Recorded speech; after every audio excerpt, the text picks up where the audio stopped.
Can't really see much, can you? Alright, I guess I'll turn that back on.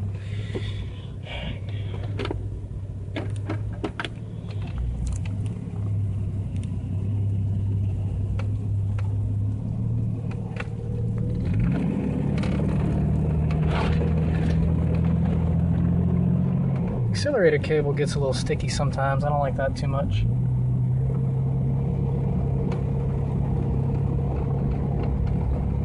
Sounds funny with gas in the tank.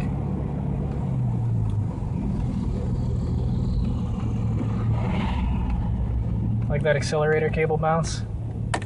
I'll have to get a new one of them. Come on. Cable's so sticky. You gotta be careful how you push it.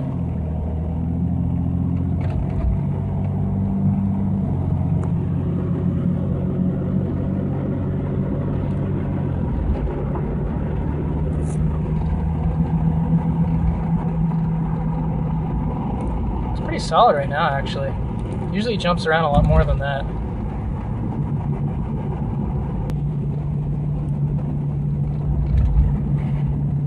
A little bit of play.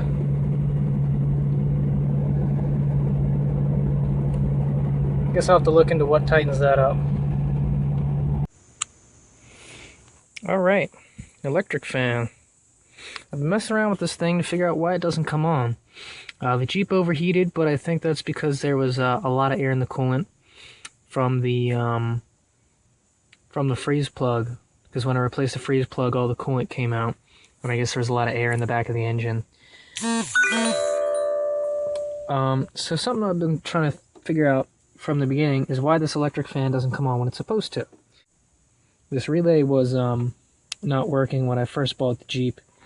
So the air conditioner didn't trigger the fan, and it also wouldn't trigger the fan when the temperature got to the right temperature. That switch down there is supposed to, it switches on and off depending on the temperature. It's supposed to switch on at, I believe, 190 degrees Fahrenheit, and that's a new switch. So the old switch that I took, I cut up, and I made basically just a short, which is effectively what the sensor should be, or the switch should be doing when it reaches 195 degrees. I've never seen this come on its own, but when I plug this in, the fan comes on. So I guess this other sensor that I got either doesn't reach the right temperature or is faulty, even though it's new. So here's it unplugged. Here's what happens when I plug it in.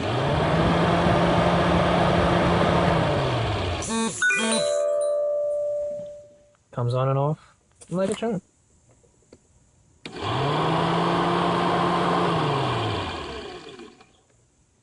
So,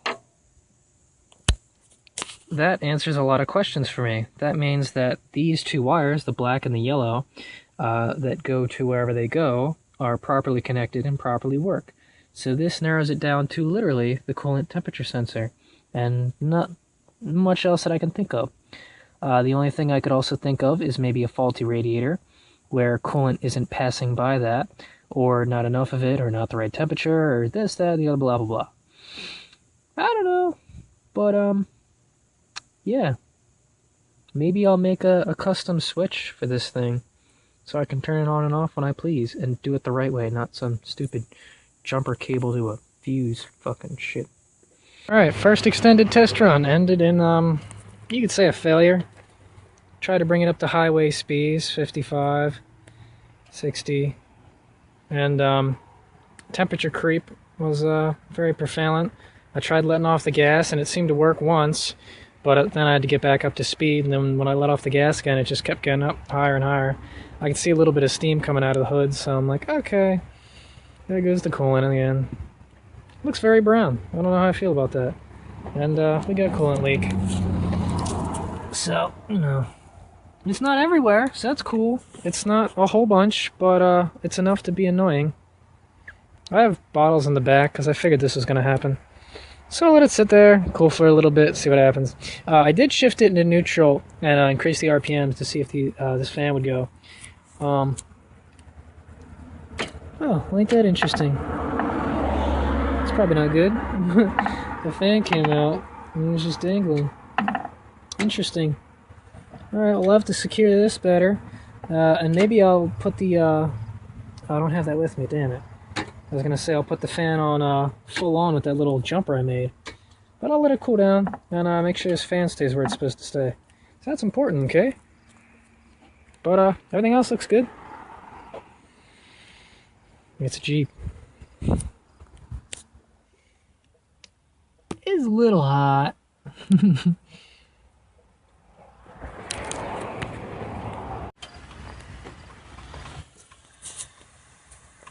You fucking kidding me? The radiator's cracked.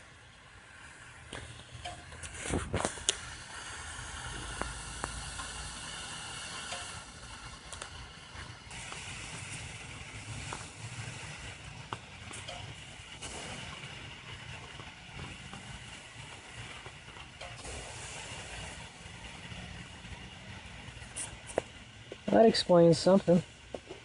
This radiator's probably crumbed up with all its stop leak. Great. Huh, so maybe I'll be switching to a closed cooling system a lot sooner than I thought. Either that or I'll just have to have a lot of water on me. Son of a bitch. Well, ain't that something? This is coming on naturally right now. Oh, here she goes. Oh, man. The water's so brown and shitty. The engine's hot, so I don't feel like taking the engine drain plug out because it's hot. So I'm kind of just putting some water in, letting it spill out, and putting some more in, checking the temperature. But this is something really interesting, because that's the first time that sensor's actually naturally worked. I'm almost completely certain that the radiator is clogged to the bones with a bunch of stop leak. And I'm wondering if maybe me running all this fresh water through is starting to unclog some of it. But as you saw before with that crack, it's going to need a replacement. But I've just been letting the idle sit kind of high so it sucks all the water in. Pouring some water in, letting the idle off, and letting it spill out. And continuing. And also checking the temperature every now and then.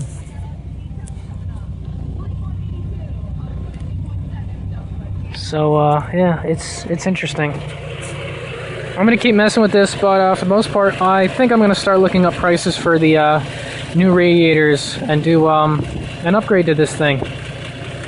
So yeah, I'll leave you with this.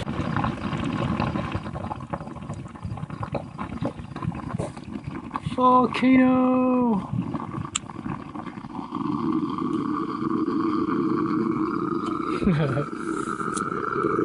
Hot stuff.